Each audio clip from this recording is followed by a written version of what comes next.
Okay guys, we have unboxing video for today at ito yung ating items, no. Siyempre buksan na po natin. Okay, so ayan siya. Actually meron lang siyang punit dito.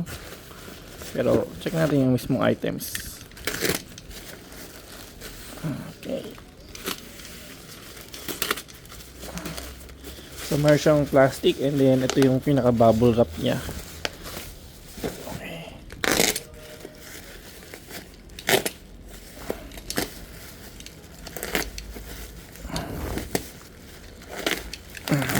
Okay, so anong meron dito? Alright. Ang cute. Okay, so mukha lang siyang stainless pero ano siya? Alloy siya, no? Alloy type pero mukha siyang plastic no? Oo ano? Ang galing no? So, syempre ano expect natin sa ganung presyo. So, I think ito yung adhesive nito. Pidikit lang siguro to, no? Hindi naman siya pwedeng itornilyo. Pero yun siya, no? Siyempre, Chinese character siya. So, expected na natin is from China. Okay. And, ito ay yung pinaka ngek. Nalagay dito is SUS304 but mukha ba siyang stainless, no? Parang hindi naman. Okay, next natin ay ito, pinaka hose nya.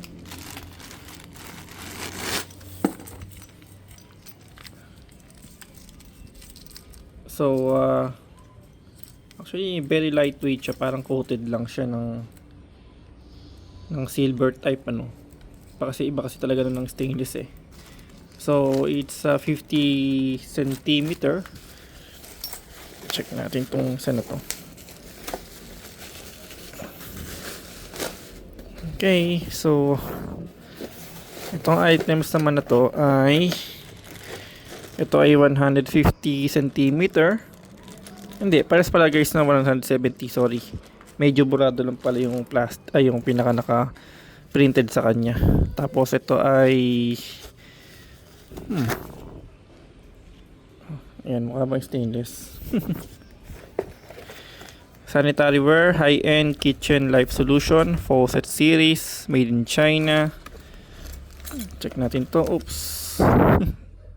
Wala, lambot. So hindi siya totally ganun ka stainless ano. Pwede, pero pwede na. Sa presyo pa lang naman kasi ito nagkaiba. Okay, so ito ay stainless nga ba to? Actually guys, parang coated lang siya no, ng silver plated ano. Parang ganun type siya. Kasi iba yung ano ng stainless eh. Yan. So kung mabigat, sakto lang. I mean, yeah, iba kasi ano ng stainless talaga. Okay.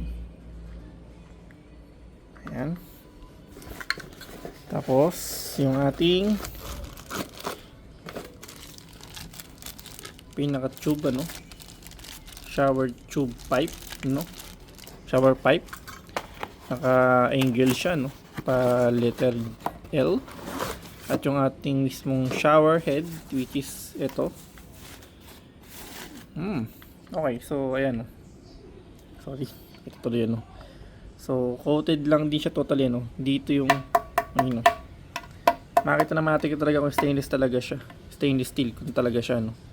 Pero sa presyo syempre wag na tayo mag-expect talaga. Okay, so ito yung ating set no. Halos so far okay naman, kompleto naman siguro siya. Then ikakabitan natin yan pag na-testing natin siya. So yun, thank you for watching po.